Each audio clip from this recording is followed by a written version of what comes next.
खैर सर, आपने वादे भी काफ़ी करे थे जब आप चुनाव के टाइम में होते थे, जैसे रोड, बेजोल भूमि, वेंडर जोन, शिक्षा पर, लाइब्रेरी पर, नमो बिल्डिंग के बारे में। हाँ। उस टाइम आपने बोला है कि मुझे 1-1.5 साल में मैं आपको चमकती हुई रोडें दिखा दूंगा। जैसे इंदौर है, इंदौर को क्लीनेस्ट सिटी बोला जाता है, इंदौर से ज्यादा स्वच्छ है हल्द्वानी में। इंदौर घूम के आ गया। आप बता दीजिए कि 1 साल में क्या क्या काम हुआ। आपका एक इंटरव्यू हमने देखा न्यूज़ टुडे नेटवर्क में, हाँ। जिसमें एंकर ने आपसे पूछा कि अधिक्रमण में काफ़ी दुकानें टूटी हैं, तो उसमें आप क्या कहेंगे। करीब 4 मिनट 53 सेकंड में ये बातचीत हुई है। उसमें आपने बोला हिंदू मोहल्ले क्षेत्रों में जो दुकानें टूटी हैं उनको हम 2 मंजिला देंगे। इन सब पर अभी हम थोड़ी देर में बात करेंगे, बट सबसे पहले मैं थोड़ा आपका जीवन के बारे में भी समझना चाह रहा हूँ कि राजनीति की शुरुआत कैसे हुई। तो मुझे चुनाव लड़ाया गया जबरदस्ती एक प्रकार से। अच्छा। विद्यार्थी पद। अच्छा। मेरी इच्छा नहीं थी। अच्छा, उस टाइम मन नहीं था। बिल्कुल मन नहीं था। अच्छा। जबरदस्ती मुझे 2-3 बार घर से ले गए, नहीं तुमको लड़ना है लड़ना है लड़ना है, मैं भाग जाता था। अच्छा। तो मेरी ईजा ने पूछा, अरे तू चुनाव लड़ने से मैंने हो क्यों हो ईजा, मैं हारी हूँ। 20-25 सेकंड रुकी, फिर उसके बाद बोली तू हारने वाली जी के लड़ चुनाव। वो जो शब्द थे वो मुझे यहाँ तक लेकर आया। फिर यानी लड़ना है तो जीतने के लिए लड़ना है। तो वो जो तय हुआ उस दिन, तो वो जो ईजा की बात थी वो यहाँ तक ले। अब जैसे छवि तो साफ है, पर बीच में कुछ आरोप भी आपके ऊपर लगे, जैसे कि धर्म के नाम पर राजनीति करी। जैसे एक शब्द आता है बार बार, हर मुसलमान आतंकवादी नहीं होता, लेकिन हर आतंकवादी मुसलमान। तो जब बंटवारा हुआ, अगर आप बंटवारे की बात करेंगे, बंटवारे होने पर किस प्रकार से ट्रेनें कटकर पाकिस्तान से यहाँ आई, उस दुनिया जानती है, आप भी जानते हैं, लिखा भी है। जिस सेकुलर शब्द का आप यूज कर रहे हैं, उस सेकुलर की आवश्यकता भारत को नहीं है, क्योंकि भारत का जो सनातन धर्म है वो पहले से मानता है वसुधैव कुटुंबकम। तो उसको सेकुलर शब्द की आवश्यकता ही नहीं है। सेकुलर शब्द की आवश्यकता है तो पाकिस्तान को है।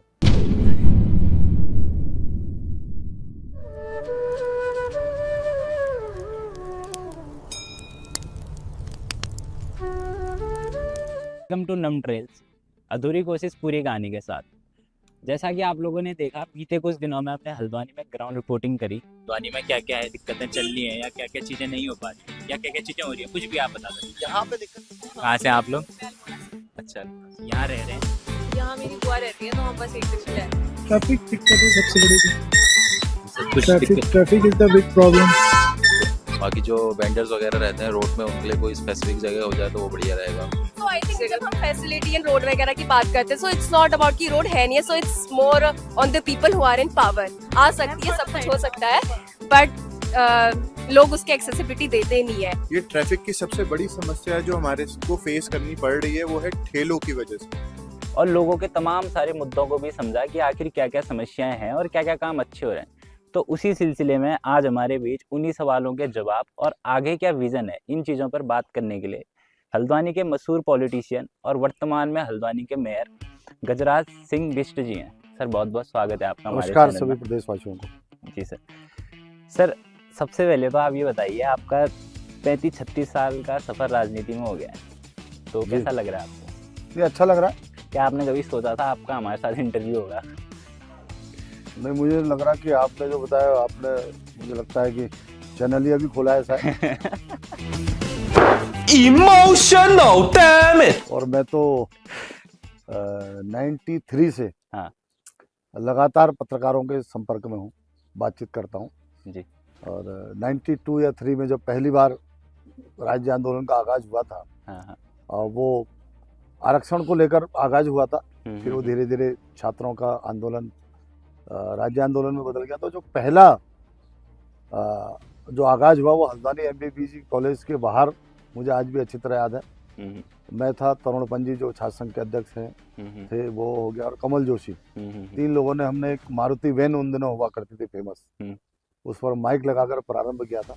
तो तब से हम संपर्क में हैं पत्रकारों को, बातचीत। ये तो मैंने ऐसे ही थोड़ा हंसी मजाक के लिए जी। इसलिए किया। अच्छा सर, वैसे आपकी बाहरी छवि काफ़ी साफ है, मतलब एक ब्लंट टाइप की छवि है कि या तो हाँ बोलते हैं या ना बोलते हैं जी।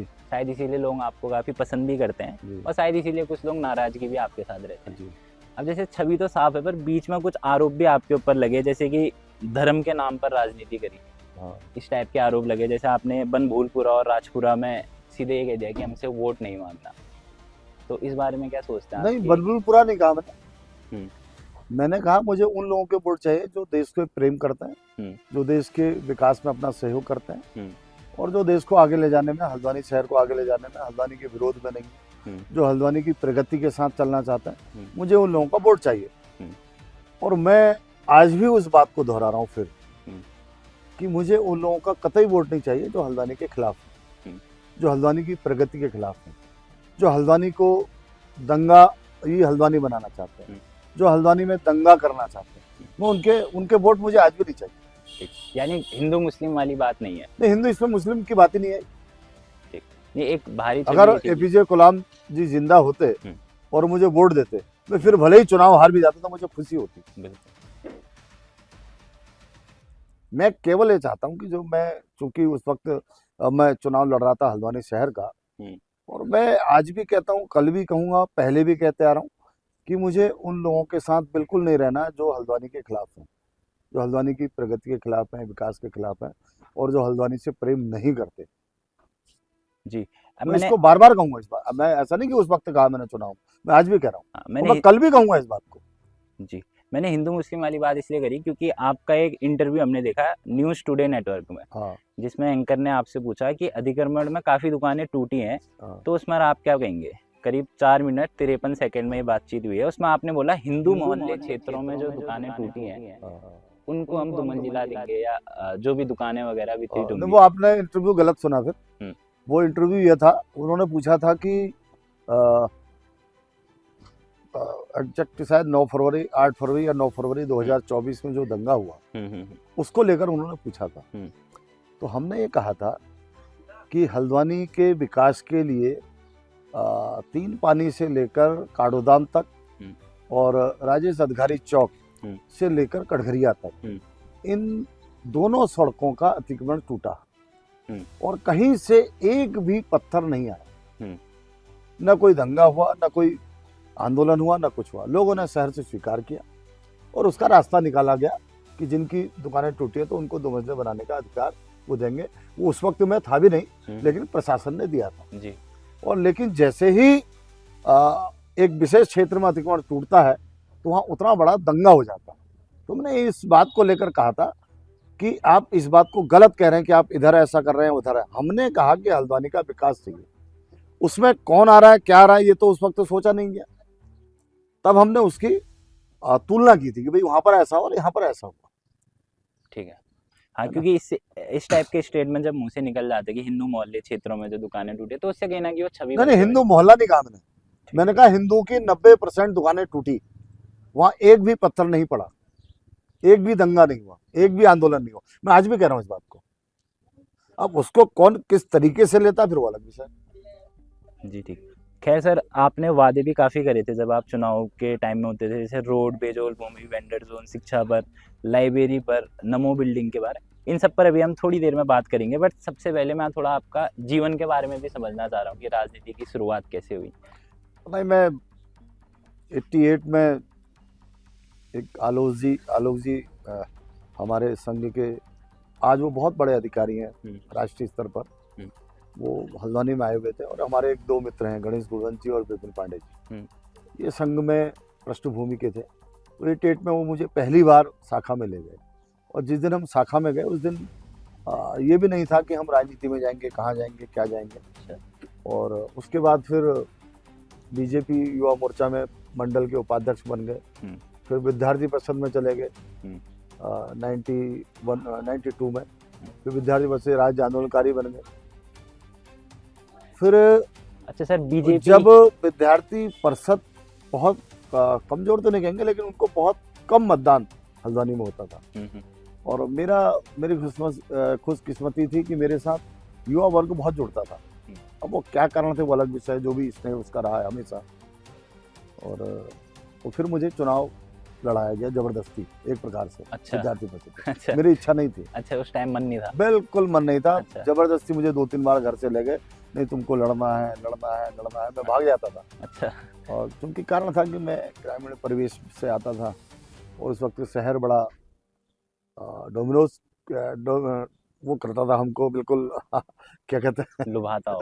लुभाता था कि भाई आप गांव से आकर कैसे लड़ेंगे, क्या लड़ेंगे। हवाई चप्पल में कॉलेज जाते थे, बहुत अच्छे कपड़े नहीं होते थे, दूध का काम करते थे बेचने का, अच्छा। गरीब परिवार से थे, तो बड़ा डर जैसा लगता था चुनाव लड़ने में। लेकिन विद्यार्थी पसंद ने कहा नहीं, आपको लड़ना ही लड़ना है, तो फिर चुनाव लड़े, छात्र संघ के महासचिव बने, तो बहुत सारी चीजें। अच्छा सर, कभी आपको कांग्रेस से भी ऑफर आए कि हमारे साथ जुड़िए, ऐसा कुछ?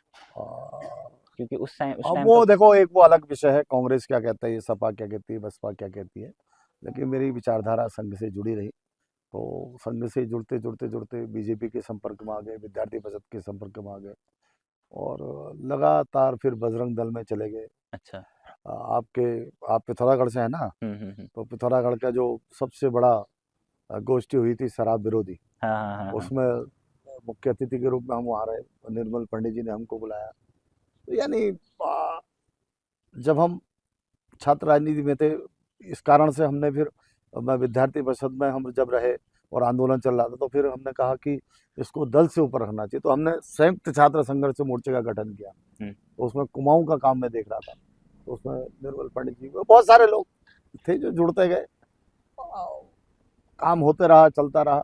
अच्छा सर, जैसे आपने अभी एक बात बताई कि दूध का व्यापार करते थे। व्यापार क्या, गांव था, खेती होती थी, 2-4 भैंस पाल लेते थे, जिससे आर्थिक आ जाता था। अच्छा, तो सबसे एक जेल रोड में हरीश जोशी जी की दुकान थी, वहां जाते थे, दूध देते थे। सबसे कठिन समय कौन सा देखा आपने अभी तक अपने जीवन में? मैं तो भैया पूरा बचपन कठिन तो नहीं, संघर्षों में बीता। हमारी ऐसी है, अब क्या, ठीक है, बताइए जो भी बताइए। है। अपने बहुत सारी चीजें देखी हैं दुनिया में, जिंदगी में, खैर ये है, जब माता इंसान को एक देखा, बार पिता को देखा, ऐसे ही है सब। चलो, क्या बताना उस बारे में। ईश्वर ने जो दिया वो अच्छा है। जब संघर्ष था तब भी अच्छा था, आज भी अच्छा है, और अभी भी संघर्ष ही कर रहे हैं। जी अभी बिल्कुल। ऐसा नहीं कि हम किसी मुकाम पर हैं, आज भी संघर्ष कर रहे हैं। पहले अपने जीवन के लिए संघर्ष करते थे, अब समाज के लिए संघर्ष कर रहे हैं। सही है सर, अगर हम ये समझना चाहें आपकी स्ट्रेंथ और वीकनेस क्या है? स्ट्रेंथ है एक, अब ये तो जनता बताएगी हमारी स्ट्रेंथ क्या है, ये खुद वीकनेस के क्या बारे में है। भी एक मुझे, पर्सपेक्टिव होता है ना। हमारे तो पिताजी कहा करते थे, हमारी माताजी कहती थी, पिताजी कहते थे, क्योंकि हम पॉलिटिक्स में भी, समाज में भी, अपने जो माता पिता ने जो हमको समझाया, हम उसी में आज भी चलते हैं। तो जी हमारे पिताजी कहते थे भी, कौन आपके लिए क्या कर रहा है, क्या कह रहा है, इस पर ध्यान मत दो। आप किसी के लिए क्या कर रहे हैं, आप किसी के लिए क्या कह रहे हैं, उस पर ध्यान दो। तो वो मेरा आज भी सिद्धांत है। और मेरे लिए पत्रकार हों, समाज के लोग हों, क्या कहते हैं, मैं बहुत ज़्यादा ध्यान नहीं देता। मैं क्या कर सकता हूँ, मैं इस पर ज़्यादा ध्यान देता हूँ। जी बिल्कुल। अच्छा, ये तो चलो आप आपके मेरे चुनावी, जब मैं चुनाव लड़ा था, मैं जिंदगी में पहली बार ही चुनाव लड़ा, बड़ा जनता के बीच में, वैसे कॉलेज को छोड़कर। तो मेरे, आप जब उठाएंगे मेरे कोई भी भाषण, तो मैंने किसी पर भी व्यक्तिगत किसी के लिए नहीं कहा। जी। मेरा जो अपना मन है मैं वो कहता हूँ, जो मैं कर सकता हूँ वो कहता हूँ, जो मैं कहता हूँ उसको करने का प्रयास भी करता हूँ। जी, तो अच्छी वो बात। सब पिताजी की, हमारी जो उन्होंने कहा था, उसी पर मैं चलता हूँ। जी, और वीकनेस क्या लगता है आपको कि इस चीज़ की वजह से कहीं न कहीं मैं थोड़ी-थोड़ी मात खा जाता हूँ, ऐसा कुछ? वीकनेस ये है मेरी कि मैं अपने परिवार में अकेला हूँ। अच्छा। मुझे परिवार के बच्चे की दवाई से लेकर समाज की दवाई तक खुद ही करना पड़ता है। अच्छा। और हमारे माता पिता बहुत ज़्यादा पढ़े लिखे नहीं थे, उनका पॉलिटिक्स में कोई बहुत ज़्यादा क्या थे ही नहीं। वो एक जैसा रहता है कि भाई आप राजनीति में हैं, तो कोई आपके हों जो आपको आगे बढ़ाए, गॉडफादर। गॉडफादर जिसे कहते हैं आजकल। तो खुद ही संघर्ष करना है, वो कहता है ना कि खुद ही कुआं खोदना, खुद ही पानी पीना। तो उसी के आधार पर मेरी राजनीति रही है। अधिकतर प्राइवेट जॉब वाले वाला लेकिन डायलॉग मुझे मारते हैं। लगता है कि अब जो भी ईश्वरीय कृपा है या जो भी है, लोग मुझसे प्यार करते हैं, तो इसलिए सारी कमजोरियां दूर हो जाती हैं। आप कैसे कह सकते हैं लोग आपसे प्यार इतने करते प्यार करता है मुझे, इसीलिए ये चुनाव में मैंने देखा ना, हैं? जब मैं चुनाव लड़ा तो क्योंकि मैंने कहा ना कि मैं आर्थिक रूप से भी बहुत मजबूत नहीं है, कोई बहुत बड़ा कारोबार नहीं, कुछ नहीं। कभी टेंट हाउस चलाया, कभी कुछ चलाया, छोटी मोटी प्रॉपर्टी डीलिंग कर ली, छोटा मोटा प्लॉट बेच दिया, ये कर लिया, वो कर लिया। कोई वाक्य बता सकते हैं आप जिससे आपको तो लगा कि यार लोग वाकई में मुझसे बहुत प्यार करते हाँ, हैं? ये चुनाव ने तय किया। अच्छा, हाँ। अगर बाई चांस आप चुनाव हार जाते हाँ। तो क्या इसका मतलब ये होता लोग आपसे प्यार नहीं करते हैं? नहीं, जो लोग वोट दे रहे थे वो प्यार कर रहे थे मुझसे। नहीं, जी। चुनाव जीतने हारने का नहीं है, आप समझे नहीं बात। मैं समझ गया, जो एक वोट भी मिल रहा था चुनाव यानी एक बंदे से जीतने प्यार हारने किया। का नहीं है। हम्म। प्यार उसे कहते हैं कि अगर आप हार भी रहे हैं हम्म। तो भी आपको लोग वोट दे रहे हैं। क्योंकि इस चुनाव की अगर आप हिस्ट्री देखेंगे, सवेरे अगर आप इस चुनाव में होते हम्म। तो आप स्वयं कहते हैं कि गजराज सिंह चुनाव नहीं जीत रहे। मतलब ये समझिए कि विपरीत परिस्थितियों में लोगों ने कहा नहीं, गजराज ठीक है। और मैं स्वयं इस बात को स्वीकार करता हूँ कि मुझे केवल लोगों का प्यार ही यहाँ तक लेकर आया। मैंने कहा ना, मेरे न भाई, न माता, न पिता, कोई नहीं। अगर मैं इस घर से बाहर भी निकलता हूँ तो साथ के लिए मुझे बाहर का कोई व्यक्ति, तो लोग चले तो इसका सीधा सीधा अर्थ है। नहीं तो लोगों के परिवार होते हैं बड़े बड़े, कुछ और दिक्कत हो रही है? भाई, चाचा, ये वो सारे लोग होते हैं। चलो ये तो काफी अच्छी बात है कि और लोग मैं आपसे इसको इसलिए भी कहता हूँ हाँ। कि मुझे कभी भी हम्म। ये महसूस ही नहीं हुआ कि मेरे भाई नहीं है, माता पिता नहीं। लोगों ने कभी इस बात को महसूस ही नहीं करने दिया। काफी अच्छी बात है। अच्छा सर, ये चीज से और मैं काफी जो रिलेट भी कर मुझसे पा रहा हूँ। 91 या 2 में जुड़े होंगे कॉलेज हम्म। लाइफ में, वो आज तक मेरे मित्र हैं। अच्छा, ये सर आपसे कब मुझे नहीं जुड़े? लगता कि उसमें से कोई भी एक व्यक्ति या कोई भी एक छात्र या छात्रा आज तक मुझसे मतलब अलग हुई। अच्छा, सबसे लंबी दोस्ती कितने साल की है आपकी? मैं कहता रहा हूँ कि विपिन पांडे, गणेश गुगन जैसे लोग हैं जो आज तक 87 से आज तक मेरे साथ हैं। अच्छा, 13। मैं खाली एक उदाहरण दे रहा हूँ। हाँ हाँ, समझ रहा हूँ। इस प्रकार के बहुत सारे, मतलब जब मैं चुनाव लड़ा तो हमारे पार्टी के लोगों ने कहा कि ये कौन लोग हैं। मुझे खुद नहीं पता कौन आया क्या है चुनाव में, लेकिन वो मुझसे पूछते थे, अरे ये कौन है, ये कौन है, ये कौन है। वो सारे उस वक्त के लोग, बॉम्बे से, दिल्ली से, लखनऊ से, कोई पैसा भेज रहा है, कोई यहाँ आ रहा है, कोई अपने फोन कर रहा है, कोई मामा को फोन कर रहा है, कोई ताई को, नहीं गजराज को देना, गज्जू को देना। तो अच्छा। ये जो, और 20-20 साल हो गए उनसे बात किए हुए, 20-20 साल हो गए बात किए हुए, 25-25 साल बात किए हुए हो गए। लेकिन जब उनको पता लगा तो वो फोन कर रहे हैं। एक भाई तो फौज में था, वो 3 दिन की छुट्टी लेकर आया। अच्छा। फौज में नहीं, फौज से रिटायर होकर किसी काम में लग गया बॉम्बे हाँ, में। और 3 दिन की छुट्टी हाँ, लेके आए। और मुझे नहीं पता वो आया। जब वो जीत गया था उसने बताया, यार वो मैं वहां गया था। मैंने, तू आया था क्या? बोला हाँ। तो उसके 3-4-5-7 परिवार होंगे रिश्तेदारी में, तो उनके घर जाके मिठाई लेके गया, आया, उनसे कह के फिर चला गया, और मुझे पता ही नहीं। अच्छा सर, सबसे बड़ा डर क्या है आपका जीवन में? हर एक कोई इंसान डर नहीं नहीं, कुछ तो होगा। है, कोई डर नहीं है भैया अपने को, किसी चीज से भी नहीं? किसी चीज से डर नहीं, एक तो चलो बाहरी प्रांगण तो किसी से नहीं होगा, एक अंदर का भी नहीं। कुछ अंदर डर भी होगा, कोई डर नहीं है, किसी को खोने का किसी डर। से कोई खोने का नहीं, उसका नहीं, सब अपने लोग हैं। जैसे मुझे लगता है कि काफी लोगों को खुद को ही खोने का डर होता है। नहीं नहीं, कोई डर नहीं। ये और तो जो आया वो जाएगा, ये तो सत्य है, हाँ, कटु सत्य है। हाँ, अटूट सत्य तो यही है। इसको कोई नहीं झुठला सकता। आपके अभी तक के जीवन का सबसे करीबी इंसान कौन है? मुझे आइडिया नहीं आता, सभी करीबी लगता है मुझे। ये ऐसा कुछ तो हाँ होगा। हाँ, नहीं, सारे लोग करीबी है। पता नहीं चलता मुझे कौन मेरे से दूर है, कौन। सब मुझे लगता है कि सब मेरे अपने ही है। फिर भी एक परिवार और बाहरी में तो ना ना, अंतर सब है। अपने लोग हैं भाई, सारे लोग अपने करीबी है। अच्छा सर, एक कोई सीख जो आपने अभी तक अपने जीवन से सीखी हो? सीख कहें या जो भी आप कहें, मतलब जो राजनीति का जो जज्बा है क्योंकि राजनीति में या बहुत कुछ सिखाती पॉलिटिक्स है। में आगे बढ़ने का जो दिल में जो इच्छा हुई हम्म। कि विद्यार्थी परिषद ने मुझसे कहा कि आपको चुनाव लड़ना है, हम्म। तो मुझे न तो बोलना आता था। मैं अगर घटना बताऊंगा आप हंसेंगे। जब मैं पहली बार कैंडिडेट बन के गया कॉलेज में, तो मुझे 7-8 MSc की लड़कियों ने घेर लिया। हाँ ठीक। तो इधर आ भाई, मैंने बता, कह रहे हवाई चप्पल पहन के कॉलेज में आ रहा, चुनाव लड़ेगा क्या? तो वो जो समय था, वो जो 10 या 15 सेकंड थे, वो 15 सेकंड मुझे यहाँ तक लेकर आए। क्योंकि उस 15 सेकंड में मैंने उनको जवाब दिया कि मेरी हवाई चप्पल को आपने वोट नहीं देना, मेरे विचारों को और मुझे वोट देना। और मैं आज उस बात को महसूस करता हूँ, अगर मैं उस 15 सेकंड में डर कर घर भी आ सकता था बिल्कुल। कि मैं तो लड़ नहीं सकता। एक बात। दूसरी बात, जब मैं चुनाव हारा, हम्म। मुझे, क्योंकि विद्यार्थी परिषद तो कोई था नहीं हल्द्वानी में, 400-500-600 वोट पड़े थे पहली बार, तो मैं तो मस्ती में ही आया घर, कि पता था पहले से कि ऐसा रिजल्ट होना। अच्छा, जीतूंगा पता था आपको?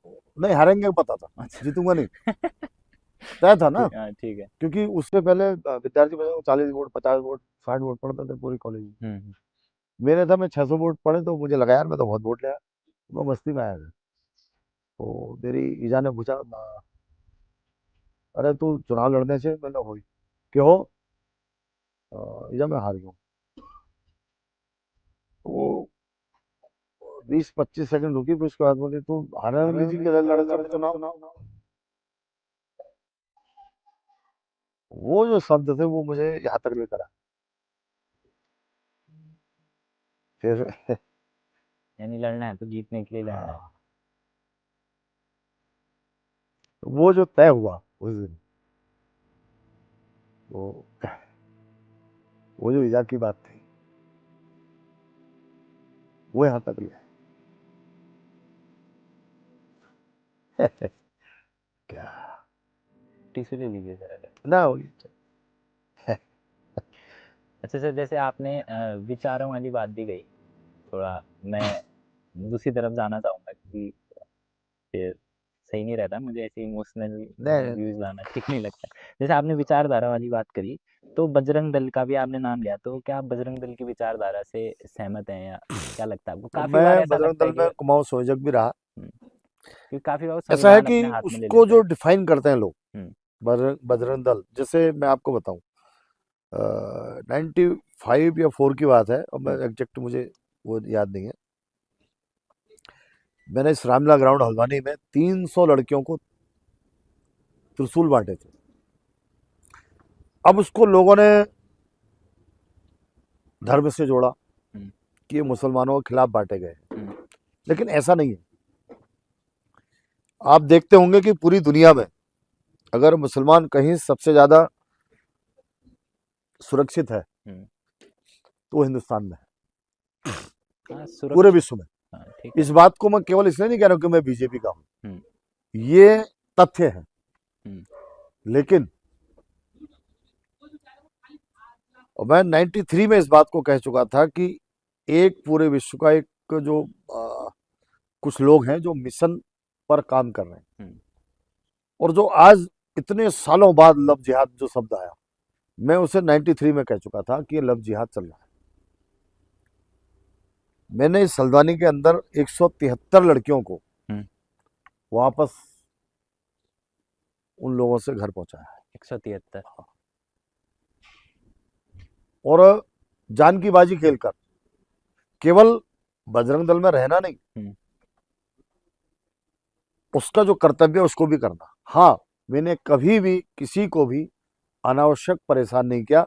एक भी व्यक्ति ये नहीं कह सकता कि गजराज सिंह ने हमको गलत परेशान किया, या उसने हमसे गलत बदतमीजी की, या किसी प्रकार का हमने अनावश्यक उसको कभी वो किया हो, कभी नहीं।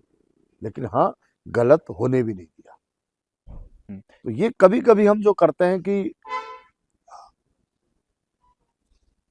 जैसे एक शब्द आता है बार बार कि मुसलमान आतंकवादी नहीं होता, हर मुसलमान आतंकवादी, हर मुसलमान आतंकवादी नहीं होता, लेकिन हर आतंकवादी लगभग 99% मुसलमान निकलता है। ये कहते हैं ना, ये सत्य भी है।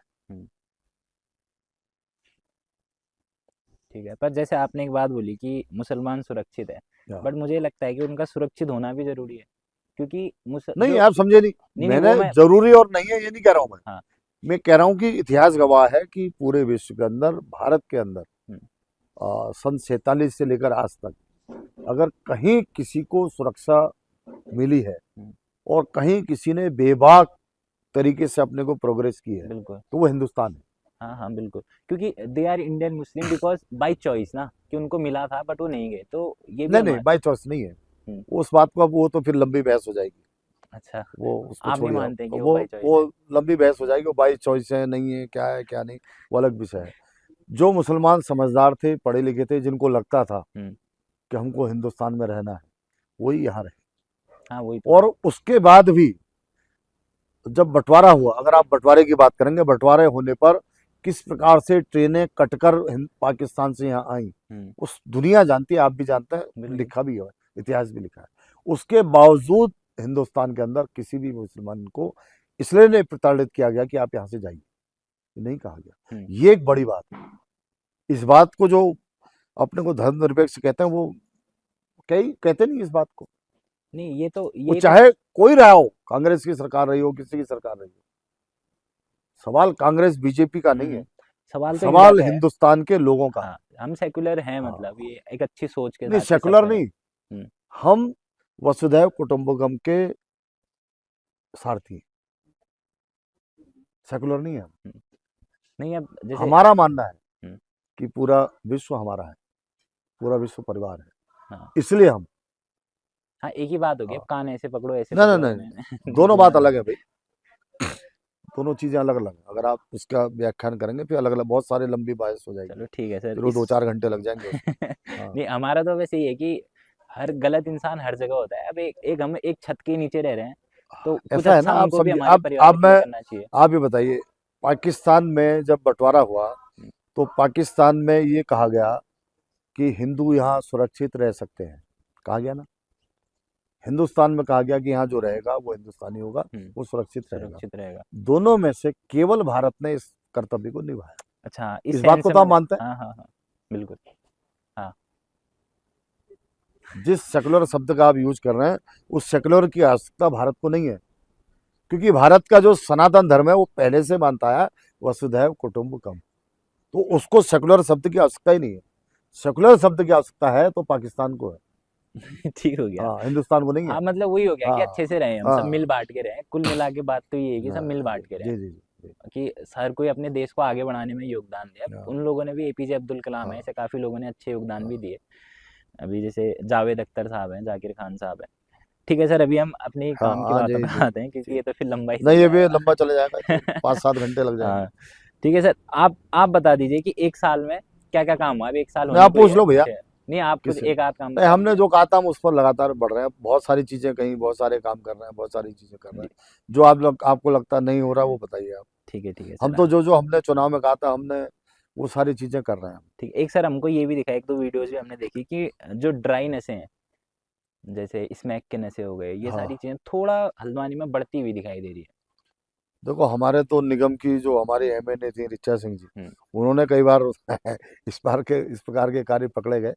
और वो वैसे तो विशेष रूप से पुलिस का काम होता है, लेकिन हम भी जागरूकता के आधार पर, अगर आप मेरी स्पीच सुनेंगे तो उन सभी भाषणों में हम कहते हैं भाई ये नहीं करना चाहिए, वो जितना हमसे हो सकता है हम उस दिशा में भी काम कर रहे हैं। अच्छा सर, आपका बारामासा के साथ पॉडकास्ट हुआ था, उस टाइम पे पॉडकास्ट नहीं, इंटरव्यू हुआ था आपका, हाँ, जब आप हाँ, इलेक्शन लड़ हाँ। रहे थे।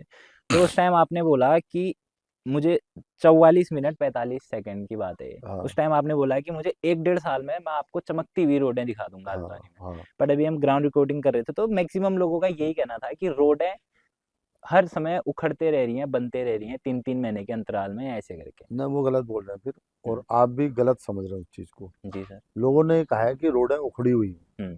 उस वक्त भी कहा था, आज भी हाँ कहता हाँ हाँ हाँ बिल्कुल।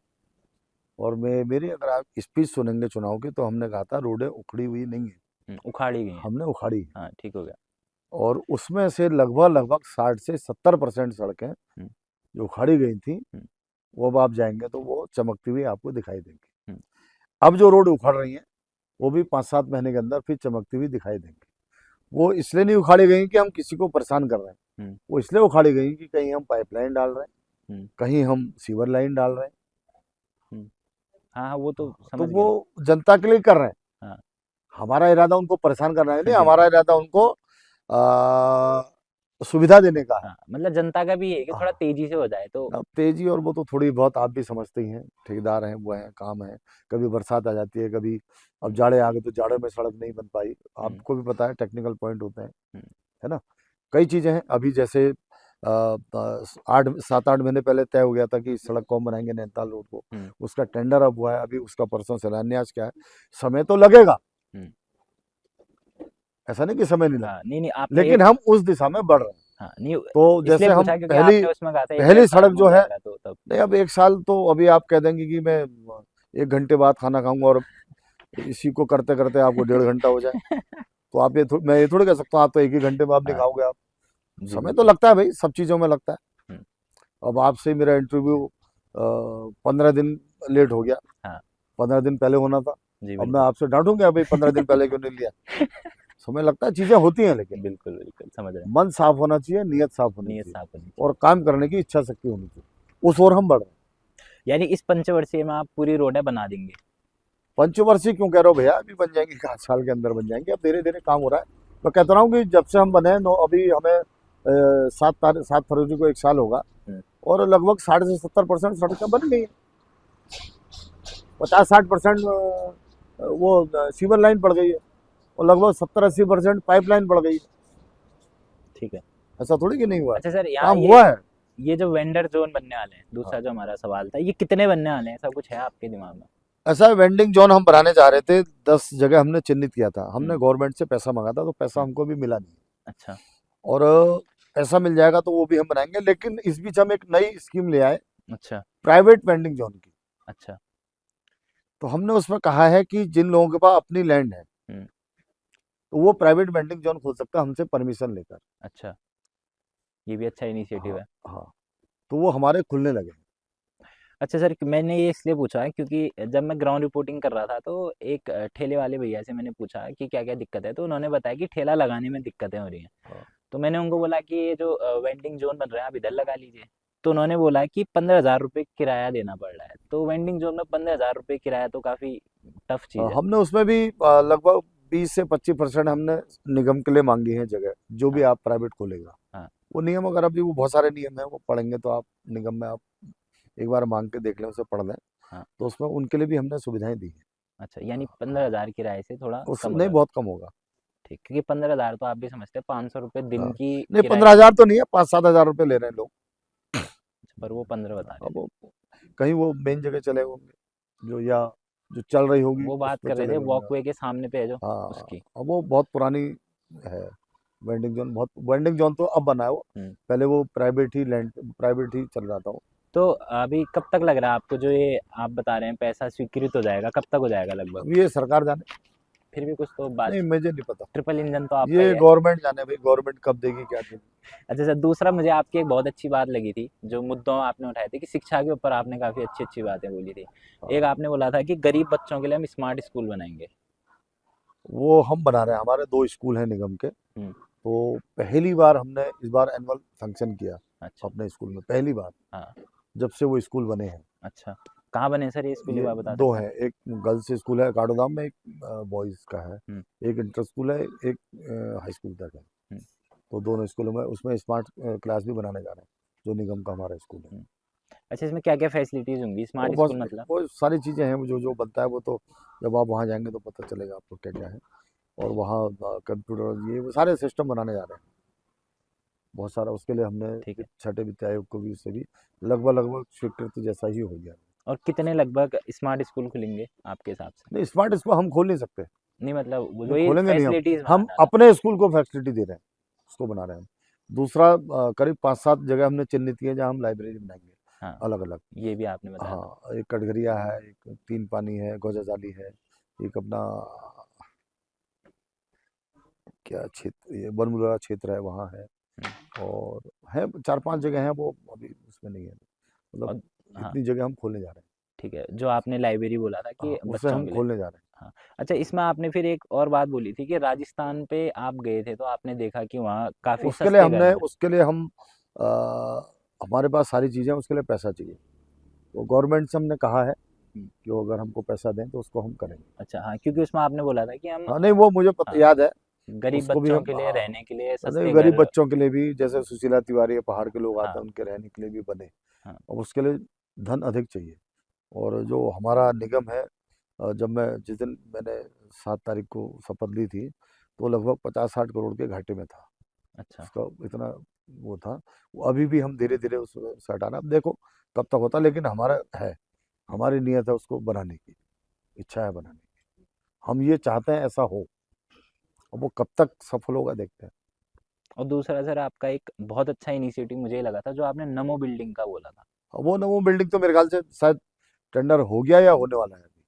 वो सब प्रदेश से होना है, वो बन रहा है।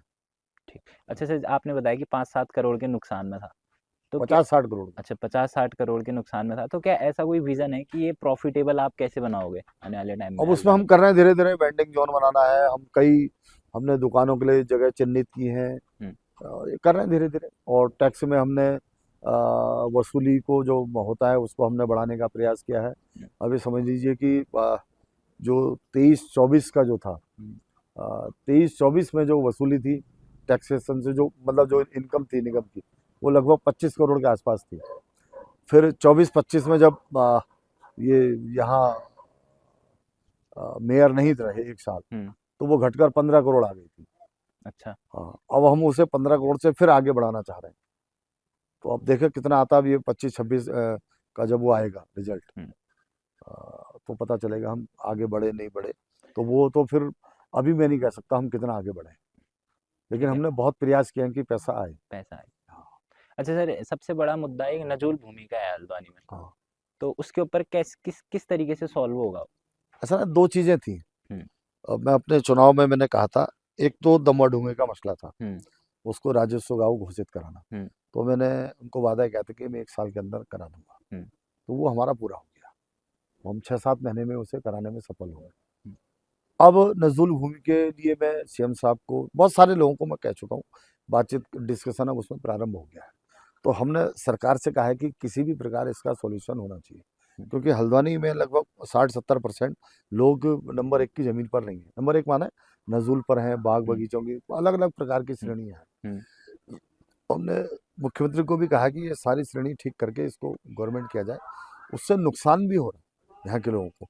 एक तो उनको बैंक से लोन नहीं मिल पाता, कई बच्चे अगर काम करना चाहें अपने मकान के आधार पर लोन लेते हैं, वो नहीं मिल पाता। और कई चीजें, 2 मंजिला बनाना, 3 मंजिला बनाना, फिर विकास प्राधिकरण, ये सारी चीजें उसको रोकती हैं। तो ये सारी चीजें न हो, तो हमने सरकार को कहा देखिए अब, और वो सरकार के ही हिस्से में काम है, वो निगम के हिस्से में काम नहीं है। हम उसको कह सकते हैं, बार बार ले जा सकते हैं, बार बार कह रहे हैं मेयर होने के नाते। अच्छा सर आपको क्या लगता है जैसे उन लोगों को जब वहां से हटाया जाएगा, या जो भी किन लोगों को? नहीं किसी को भी, XYZ में किसी उसका हटा नहीं रहे किसी को, तो नजूल भूमि अगर खाली करवाएंगे? नजूल भूमि से तो नहीं हटा रहे किसी को, ठीक, अभी फिलहाल तो नहीं हटा रहे।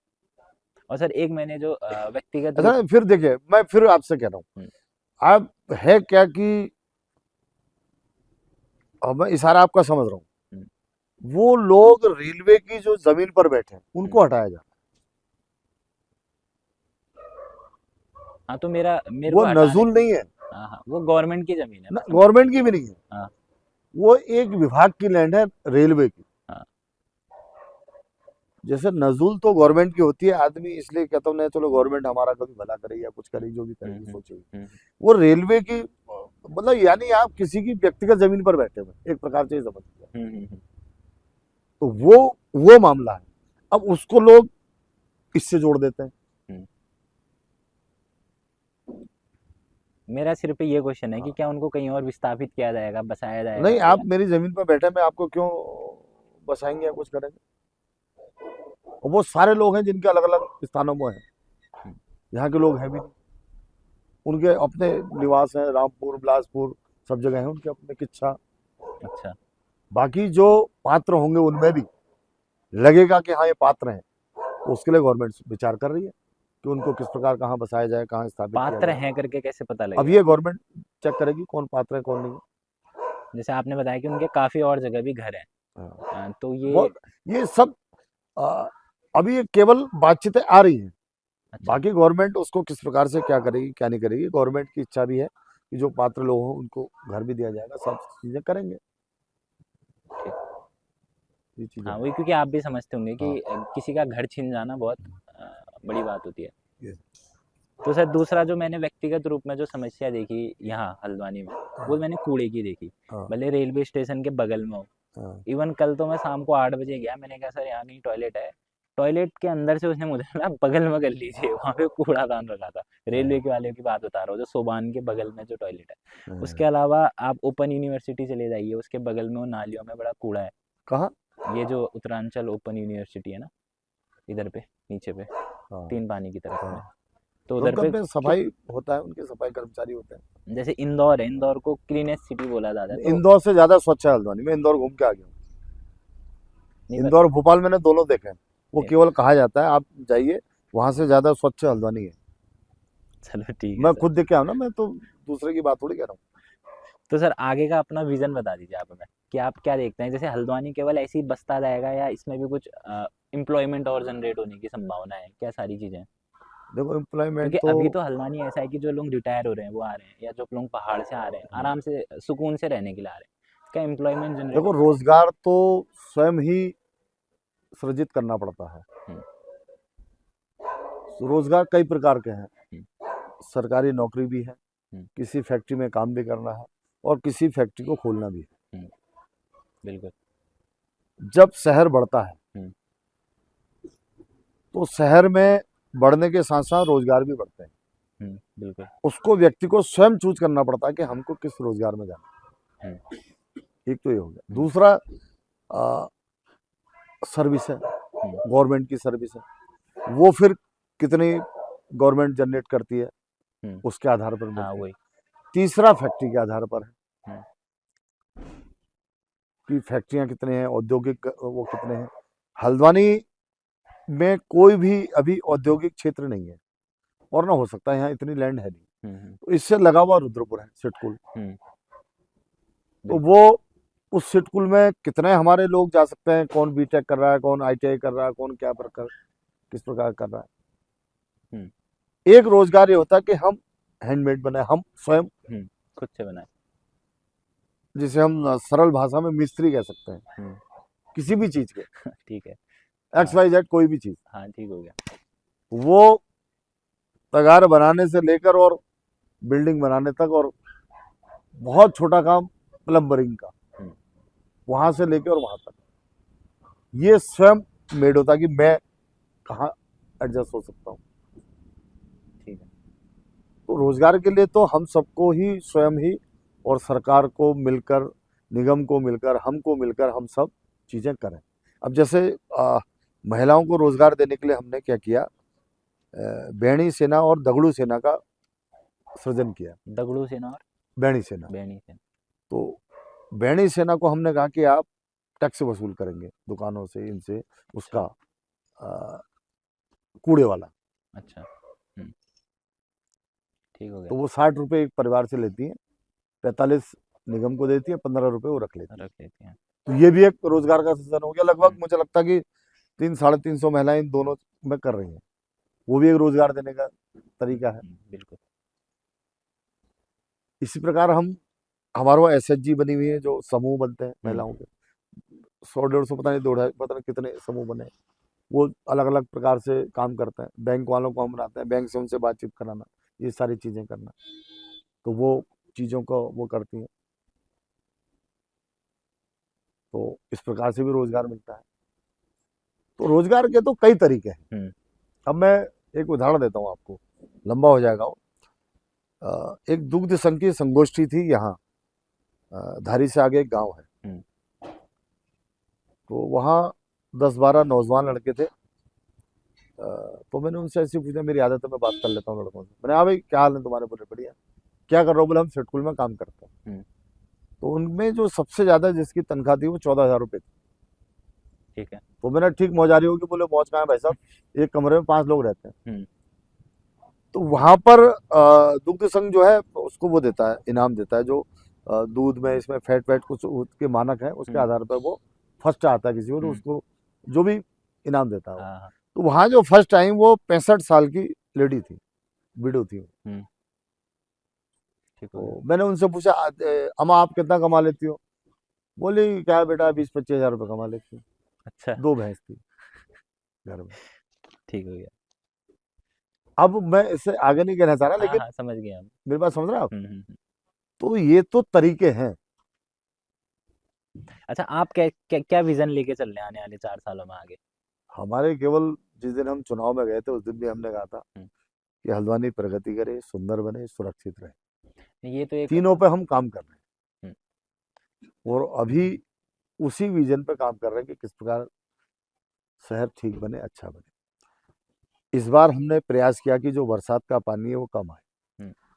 तो आप शहर में पूछेंगे तो 40% की कटौती हुई। वो हमने देखा, आप गए भी, सब जगह गए, आपने खुद से भी किया। हमारा उद्देश्य अगली बरसात तक यह है कि वो घटकर 80% हो जाए, केवल 20% नुकसान हो। मैंने ये तो इसलिए पूछा ये आपसे विजन वाली बात, हाँ, क्योंकि जब आपसे उस टाइम पूछा गया तो आपने बोला कि मैं ऐसे ही कुछ नहीं बोलता, मुझे कम से कम 3-4 महीने तो आप बैठने दीजिए हाँ, गद्दी मैं पे। वही हाँ हम कर रहे हैं ना। हाँ, मैंने कहा ना 3-4 महीने में हमने करके दिखाया कि हम इस बार 40% कम तक ले आए नुकसान को। चलो ठीक। हम अगली बार उसको 80 80% तक करना। ले आएंगे, हम्म, ये मान के चलिए। अब उसके पीछे हमने क्या किया, हमने साहब रकेशा नाले की सफाई करी, हमने नाले की सफाई करी, ये करी, अब वो क्या क्या बताएंगे, लेकिन हम उसको वहां तक ले आए। ले आए, ये जनता ने भी माना, हमने भी माना, पत्रकारों ने भी माना, ठीक हो गया। और कुछ उसके अलावा? है ना। अब अगले साल तक उसको सब ले आएंगे। अभी जो सड़क बन रही है, ये पूरा 3 पानी से लेके काड़ोदाम तक, हाँ, इसके दोनों तरफ हम ड्रेनेज सिस्टम भी बना रहे हैं, अच्छा। ताकि पानी न रहे, बरसात का भी नहीं, किसी भी चीज का। अब वो हो सकता है अगली बरसात तक पूरा हो जाए, हो सकता है ऑल उससे टाइम। अगली बरसात तक हो, लेकिन हम उसको कर रहे हैं, नियत साफ है। हम्म। हमारी इच्छा है कि ये काम हो, तो उसे कर। तो वो कितना सक्सेस होंगे अब वो समय बताएगा, अभी मैं कैसे कह दूं, हम्म, लेकिन होंगे, ये हमें विश्वास है। जी सर। और कुछ? और सर पार्कों के बारे में आपका क्या सोचना है? जैसे चंडीगढ़ में काफ़ी अच्छे-अच्छे पार्क हैं, तो क्या हल्द्वानी में भी कुछ ऐसा है? पार्क हमारे वैसे तो लगभग लगभग जितने पार्क है नैनीताल रोड के हैं, ये अन्य हैं, वो सब आ, बहुत खराब स्थिति में तो नहीं है, हुँ, बहुत खूबसूरत स्थिति हाँ, में भी नहीं है, नहीं है, लेकिन फिर भी ठीक है। ठीक है। कई पार्क चालू हैं, कई पार्कों में लोग उठना बैठना करते हैं, घूमते हैं, घामते हैं। एक रजत जयंती पार्क हमको मिला था 25 वर्ष पूर्ण होने पर, हुँ, अब उसका पैसा भी मिला नहीं है, वो भी हम बनाएंगे, उसका भी एक डीपीआर हमने सरकार को भेजा है, अब वो जब पैसा मिलेगा तो उसको बनाएंगे। जी। सर और आपने कई जो ग्रामीण क्षेत्र जो जोड़ा था शहर में, हुँ, हुँ, लगभग लगभग 17 या 15-17 पार्क हमको बनाने का वो है, तो उसमें से 7-8 पार्कों का हमने शिलान्यास भी कर दिया है, तो वो भी हम खूबसूरत बना रहे हैं उनको, लोग उठे बैठे बातचीत करें। जी सर, ठीक है। ये। अच्छा सर, आपने एक बात बोली कि लोग आपसे बहुत प्रेम करते हैं, हाँ तो क्या आपको विधानसभा के चुनाव में भी देखा जाएगा? हाँ, देखेंगे, क्यों नहीं देखेंगे। नहीं मतलब ऐसे लड़ते हुए, हाँ जैसे लड़ेंगे, काफ़ी सुर्खियों में ये क्यों भी नहीं है लड़ेंगे कि भाई। काला डूंगी से हाँ लड़े। काला लड़ेंगे, लड़ेंगे। हाँ हाँ लड़ेंगे। तो क्या लगता है आपको, क्या रणनीति रहेगी? नहीं, रणनीति क्या, चुनाव जीतेंगे। आपने अभी बोला कि आपकी माताश्री ने बताया था कि हारने के लिए नहीं लड़ना है। हाँ तो जीतेंगे, वही तो कह रहा हूँ। पर हार को कैसे देखते हैं आप कभी? कभी भगवान ना करे आपको हार देखनी पड़े तो कैसे देखेंगे हार आप? सीख देती है और सोचने का मौका देती है, अपने अंदर सुधार करने का मौका देती है। जी। जीत और हार में बहुत ज्यादा अंतर नहीं होता। हम्म, जीत कहती है कि आपको और ठीक काम करने हैं, हम्म, और हार कहती है कि आपको अपने अंदर की कमियों को देखना है। हार भी कोई जनता नहीं हराती, हम्म, आपकी कमियां आपको हराती। जनता तो हमेशा चाहती है कि सब जीते। हम्म। ये कैसे हुआ ऐसे सब चीज? कहती है ना भाई, जो हारने वाले के साथ जो लगे वो भी तो ये चाहते हैं जीते, हाँ ठीक। अच्छा उस पर्सपेक्टिव में तो हाँ ठीक तो है। उसकी कुछ कमियां रहती हैं इसलिए हार जाते हैं लोग। अच्छा सर, आपको किसी ने बोला कि एक क्या कहेंगे एक्टर हैं सूरज पंचौली के पिताजी, किसी को नाम याद है क्या उनका? आप हल्के हल्के उनकी तरह दिखते हैं, आपकी आंखें भी वैसी हैं। पता नहीं। आपने देखा हुआ है आपने? एक है उस टाइप के। तो कभी इस तरफ भी रुझान था आपका कि मॉडलिंग की तरफ ना या ना इस ना तरफ? ना, मॉडलिंग वॉडलिंग कुछ नहीं, मैं तो अंगद का पार्ट खेलता था राजलीला में, और डिग्री कॉलेज में नाटक करते थे। अच्छा था एक समय था, जो अच्छा। अभी पार्टी के जिलाध्यक्ष है हमारे प्रताप जी, हाँ हाँ हाँ। ये सांस्कृतिक जो एक एक्टिविटी थी उसके चेयरमैन थे कॉलेज में, अच्छा तो ये हमको नाटक करवाते थे। अच्छा, कौन सा नाटक आपको सबसे अब वो ज्यादा याद नहीं है, 30 साल हो गए, पता नहीं क्या क्या किया था, क्या नहीं किया तो रामलीला में अंगद का पैर था। किया है आपने, इसका हाँ, मतलब? अंगद का पार्ट खेलता था, चलो, फिर समय नहीं मिला था, फिर छोड़ दिया। एक मैसेज सर जो आप युवाओं को देना चाहते हो हमारे माध्यम से।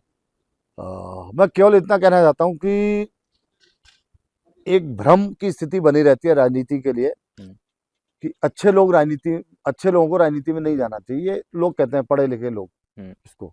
लेकिन मैं कहना चाहता हूं कि पढ़े लिखे लोग और अच्छे लोग और विद्वान लोगों को राजनीति में आना चाहिए। और युवाओं से भी मैं कहता हूं कि जिस प्रकार आप सोचते हैं अपने जीवन में कि मुझे आईएएस बनना है, पीसीएस बनना है, क्लर्क बनना है, ये बनना है, उसी प्रकार कुछ युवाओं को ये भी सोचना चाहिए कि मुझे राजनीति में जाना है, पॉलिटिक्स में जाना है। और केवल एक्सीडेंटल आप पॉलिटिक्स में मत आइए, सोच कर आइए कि नहीं मुझे राजनीति करनी। बिल्कुल तैयारी कर तैयारी करके पॉलिटिक्स में जाना। जी, मैं भी इसी बात को मानता हूँ कि अच्छे लोगों की जाना जरूरत चाहिए, है। आना चाहिए। और छात्राओं को भी, जो हमारी बहनें हैं, उनको भी इस क्षेत्र में इसलिए नहीं आना चाहिए कि उनके पति नहीं है इसलिए वो राजनीति में आ गई, या महिला सीट हो गई इसलिए वो राजनीति में आ रही हैं, इसलिए नहीं आना चाहिए। बिल्कुल। और मैं यहाँ तक कहता हूँ कि जो मान लिया जो एससी वर्ग के लोग हैं, ये सच्चाई है वैसे जो आपने बात जो बोली ना कि एससी वर्ग महिलाएं के जो लोग हैं, उनको भी ये नहीं सोचना चाहिए कि मेरी आरक्षित सीट होगी मैं तब चुनाव लड़ूंगा या लड़ूंगी। इसी प्रकार महिला को भी नहीं सोचना चाहिए कि महिला सीट आएगी मैं चुनाव लड़ूंगी। बिल्कुल। राजनीति किसी आरक्षण का मोहताज नहीं है। पॉलिटिक्स जो है, पॉलिटिक्स आपके और जनता के संवाद की चीज है। मेरा यह मानना है कि पॉलिटिक्स केवल दो लोगों के बीच होती है। चुनाव कहें, राजनीति कहें, पॉलिटिक्स कहें, एक तरफ जनता होती है, एक तरफ लीडर होता है। अच्छा। लीडर बोलता है, जनता सुनती है। जनता को लगा लीडर ने ठीक कहा, उसके साथ है। जनता को लगा लीडर गलत बोल रहा है तो उसके साथ नहीं। उसमें आरक्षण कहीं पर नहीं आता। मैं अपनी बहनों से भी कहना चाहता हूं कि आप अपने जीवन में कभी ये मत सोचो कि महिला सीट होगी तब मैं लड़ूंगी। आप ये सोचो कि मुझे चुनाव लड़ना है। जी बिल्कुल।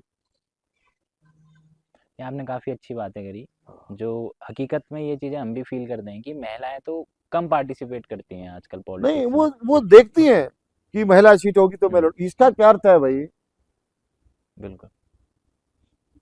आप एक तरफ कह रही हैं कि हम बराबरी है हमारी, फिर दूसरी तरफ आप विचार कर रहे हैं कि जब महिला सीट होगी, क्यों होगी महिला सीट? क्यों मांगेंगे आप महिला सीट पर टिकट? नॉर्मल भी लड़िए। आप तो ये कहिए मुझे चुनाव लड़ना है, खत्म बात। महिला सीट हो ना हो इससे क्या फर्क पड़ता है? आप वो तैयारी करिए जो राजनीति के लिए होती है। आप ये तैयारी क्यों करती हैं कि महिला सीट होगी मैं तब लड़ूंगी? ये ठीक बात नहीं। मैं जो नई जो अभी जो नई पौध आ रही है या जो पॉलिटिक्स करना चाहती है, मैं उनसे बिल्कुल विशेष रूप से कहना चाहता हूँ, ये दिमाग से निकाल दीजिए कि राजनीति में आप आरक्षण के आधार पर आगे बढ़े। जी। सुषमा स्वराज है, इंदिरा गांधी है, बिल्कुल। ये तो आरक्षण का इंतजार करते रह जाते हैं। ये तो है सर। नहीं, ये ठीक नहीं है, ये ठीक नहीं है, मेरा ये मानना है। बाकी नहीं, ये तो आपका इस चीज़ में हम आपसे 100% एग्री करते हैं। बाकी सर बहुत बहुत धन्यवाद, बहुत अच्छा लगा आपसे बात करके। हमारे लिए क्या कहना चाहेंगे आप? कुछ सुझाव अब या कैसा लगा हमसे मिलके? रोजगार के क्षेत्र में ये भी एक क्षेत्र है। आप बेरोजगार कह रहे हो हमसे। नहीं, अरे बेरोजगार कहाँ हुए जब आप इस काम को कर रहे हैं? अब आप रोजगार में आ गए ना। जी सर। कल तक आप क्या थे मुझे नहीं पता। बिल्कुल। लेकिन आज की डेट में आप रोजगार में हैं, ये भी एक रोजगार है। बिल्कुल। सोशल मीडिया भी आजकल एक रोजगार की दिशा में काम कर रहा है। बिल्कुल। तो मैंने कहा कि जब जब चीजें बढ़ेंगी, लोग भी बढ़ेंगे, चीजें भी बढ़ेंगे, तो रोजगार के भी अवसर बढ़ेंगे। उनको तलाशने का काम हमारा, उनको संरक्षित करने का काम सरकार का। बिल्कुल।